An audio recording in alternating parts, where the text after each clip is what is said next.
I'm Amy Cherry. Trial could begin later this year for a Palm Coast couple charged with sexually assaulting infants. Mary Rose Hamilton reports. Paul Dykes Jr., 20, of Buffalo Meadow Lane, and Aaron Vickers, 22, of Ryall Lane, appeared in a Flagler County courtroom for a hearing this week. The two face a total of 77 charges tied to allegations that they sexually assaulted underage children during Skype sessions with one another. Both face counts of sexual assault by an adult on a victim under 12, a capital felony that carries a mandatory life sentence. Both suspects, who were said to be dating at the time of the incidents, have been held without bail since they were arrested in 2015. Their attorney said Wednesday they sought to limit information prosecutors can present to jurors should the cases go to trial. Circuit Court Judge Dennis Craig said one of the trials could begin as early as June. For Flagler's Morning News, I'm Mary Rose Hamilton. This portion of WNZF Local News, a service of the Daytona Beach International Airport. Fly to the Big Apple in a New York minute on JetBlue from the Daytona Beach International Airport.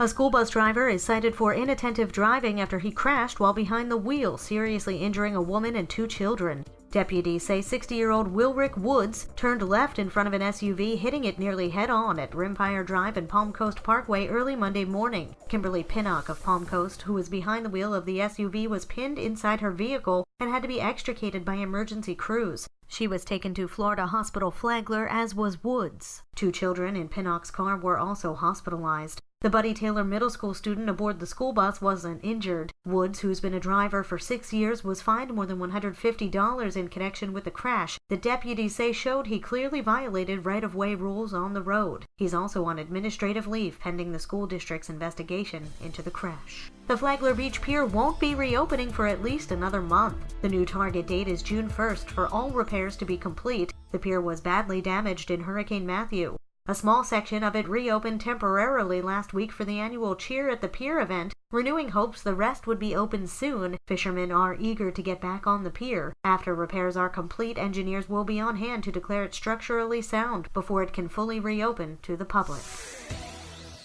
Come celebrate a century in Flagler County tomorrow. Ben Smith has the story. The Government Services Complex in Bunnell is hosting Saturday's celebration of Flagler County's 100th birthday. It all kicks off with a 5K fun run and walk at 9 a.m. The opening ceremony at 10 a.m. starts a full day of fun. Carl Laundrie is with the Flagler County Centennial Commission. We're going to have 60 classic cars out in front of the Government Services building. We will have bands from the high school and the choral groups, 5 food trucks out front, picnic tables under the alcove in the front of the building, kids zone, free train rides all day long. At 1 p.m., reenactments of the first County Commission meeting and the first school board meeting will take place. The trouble is the minutes were like, yes, no, yes, and pass this and pass that. The festivities go until 3 p.m. For Flagler's Morning News, I'm Ben Smith. And now you're up to date on Flagler's Morning News. I'm Amy Cherry.